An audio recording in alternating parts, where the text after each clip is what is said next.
Assalamualaikum warahmatullahi wabarakatuh. Perkenalkan, nama saya Alia Resmanovita, NPM 2021010228, kelas D, Prodi Hukum Keluarga Islam, semester 6. Di sini saya akan menjelaskan materi tentang sifat dan karakteristik hukum Islam. Sempurna artinya utuh, lengkap segalanya.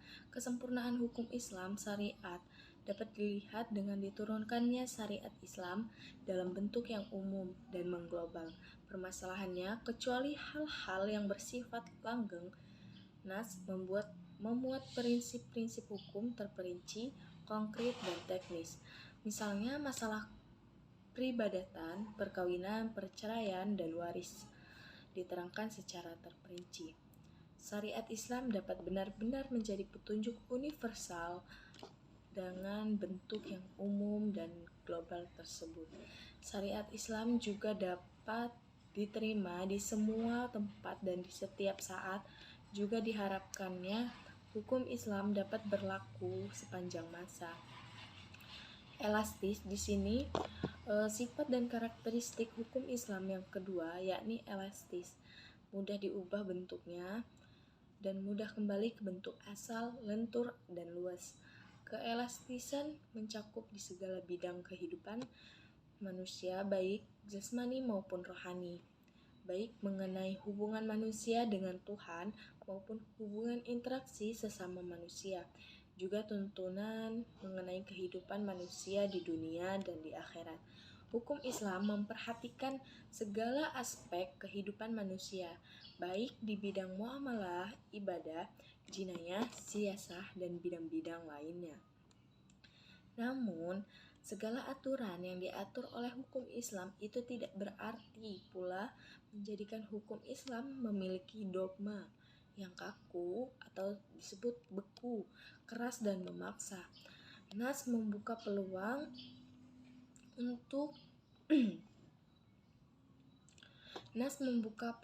untuk memanfaatkan akal guna berijtihad dan memilih cara-cara yang paling sesuai bagi pelaksanaan dan sesuai pula dengan keadaan. Universal atau alami berarti umum, berlaku untuk semua orang atau untuk seluruh dunia, bersifat melingkupi seluruh dunia. Ini berarti hukum Islam itu tidak dibatasi atau lautan maupun batasan suatu negara. Bukti yang menunjukkan bahwa hukum Islam ini mempunyai sifat universal atau tidak harus dikembalikan kepada Al-Quran. Al-Quran universal hukum Islam ini dinyatakan oleh Al-Quran sendiri yang berbunyi, dan tidaklah kami Allah mengutus kamu Muhammad melainkan untuk menjadi rahmat bagi semesta alam. Quran Surah Al-Anbiya ayat 107.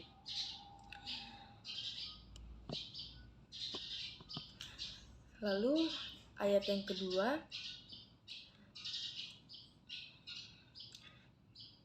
dan kami Allah tidak mengutus kamu Muhammad melainkan kepada umat manusia seluruhnya sebagai pembawa berita gembira dan segala pemberi peringatan, tetapi kebanyakan manusia tidak mengetahui.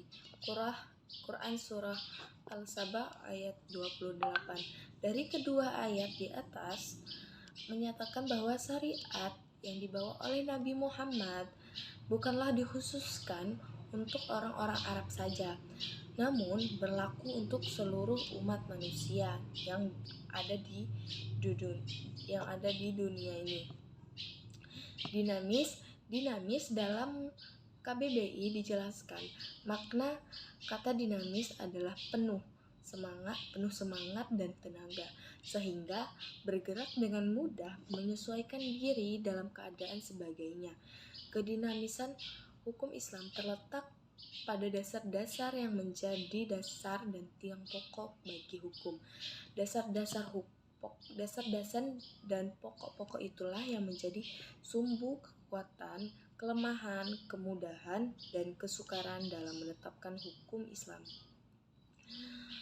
sesuai dengan tabiat manusia yang tidak menyukai beban yang membatasi kemerdekaan, sehingga manusia memperhatikan beban hukum Islam dengan sangat hati-hati. Syariat Islam dapat menarik manusia dengan amat cepat, dan manusia bisa menerimanya dengan ketetapan hati, karena Islam menghadapkan pembicaraan kepada akal, mendesak manusia untuk bergerak sesuai serta memenuhi kehendakan fitrah yang sejahtera, sebagaimana hukum Islam menuju kepada toleransi.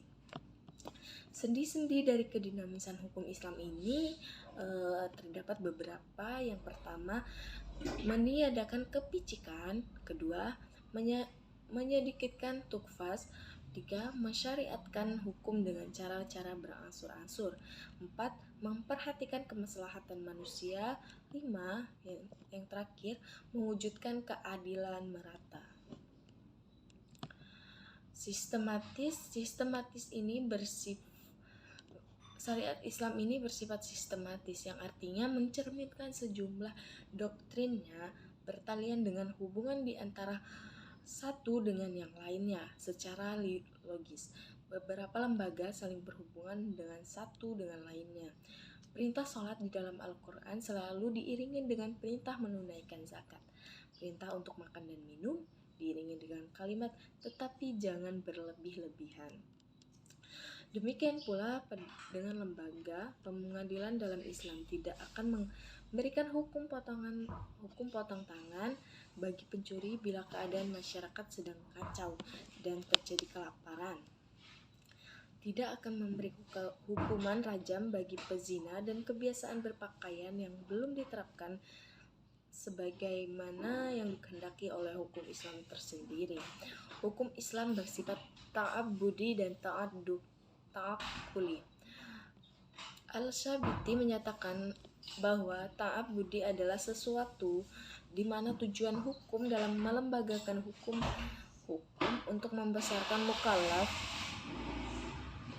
dari perintah-perintah hawa nafsu agar dia menjadi hamba Tuhan dengan sukarela, sebagaimana dia juga hamba Allah secara alamiah, sedangkan ta'aqquli adalah sebaliknya, bersifat ta'abbudi. Lebih jelasnya, ta'abbudi adalah suatu bentuk ibadah yang tujuannya utamanya untuk mendekatkan diri kepada Allah, yakni beriman kepadanya dan segala konsekuensinya berupa ibadah yang mengandung sifat ta'abbudi murni.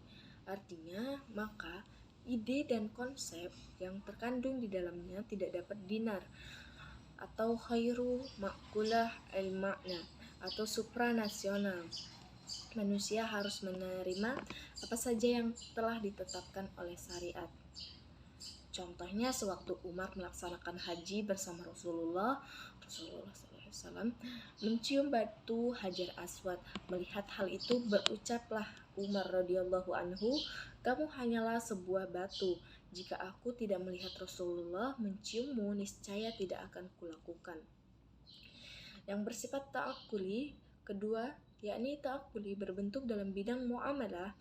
Ta'aqquli ini bersifat duniawi yang maknanya dapat dipahami oleh nalar atau rasional, maka manusia dapat melakukannya dengan bantuan nalar dan pemikiran manusia. Mungkin itu saja yang dapat saya sampaikan. Bila ada salah kata mohon dimaafkan. Wabillahi taufiq wal hidayah. Wassalamualaikum warahmatullahi wabarakatuh.